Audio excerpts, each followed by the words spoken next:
You're listening to Moment of Truth, a weekly challenge from the front lines of faith, as heard on Courageous Christianity with Richard Mendelow, a radio show and podcast about real faith for the real world.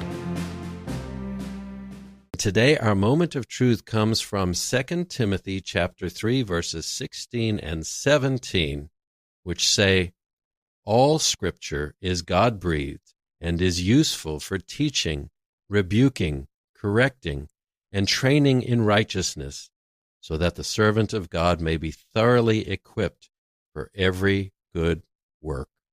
The people who yell and scream in the streets, who burn their neighbors' businesses, who attack law enforcement officers, who corrupt the education of our children, who support political ideas foreign to a constitutional federal republic, and who espouse the twisted progressive beliefs which produce the human struggle they pretend to care so much about, those people think they're doing what's right.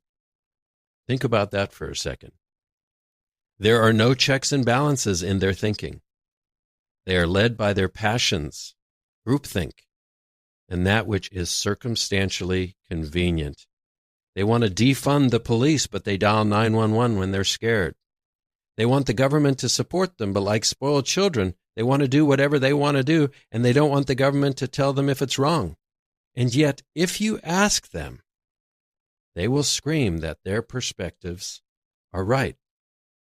Their understanding of right and wrong, their morals and ethics, or lack thereof, produce nothing but economic, social, and political carnage, and yet they still think what they're doing is right.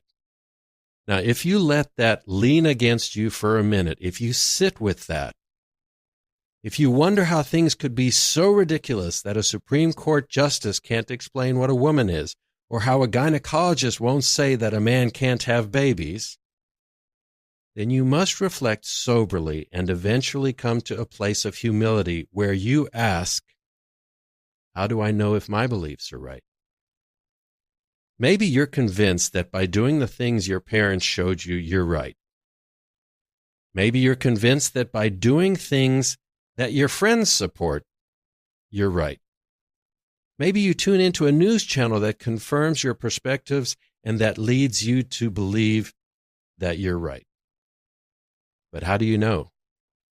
The stakes are incredibly high for us as individuals, for our families, and for our nation. Shouldn't you be sure?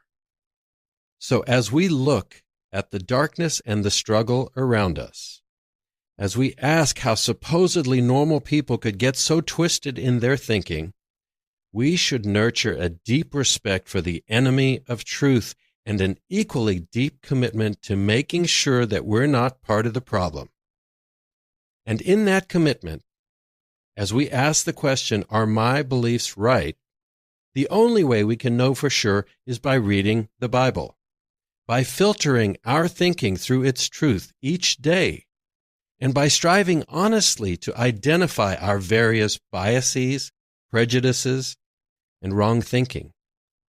Only in this way can we ensure that the lies of the enemy have not crept into our perspectives.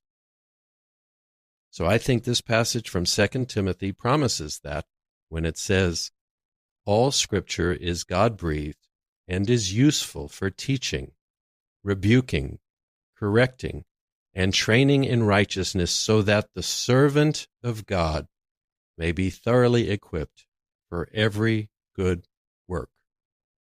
In these words, God promises that the Bible will equip us for every good work. The Bible is truth which has stood the test of time. It's truth that's proven each day by the damage done by the perverse thinking of the very world which rejects it. And it's truth which confirms moment by moment that God keeps his promises. We can point all the fingers that we want. We can judge as though we're perfect. But the truth is that if you want to fix this nation, to bind up the disunity which currently finds us on the edge of civil war, to strengthen your marriage, to prepare your children for this difficult world, to be a blessing to the community, and to have peace regardless of circumstances, you must bring yourself to the Bible each day. You must read it, you must pray for understanding, and you must strive to live out its truth. And that's courageous Christianity.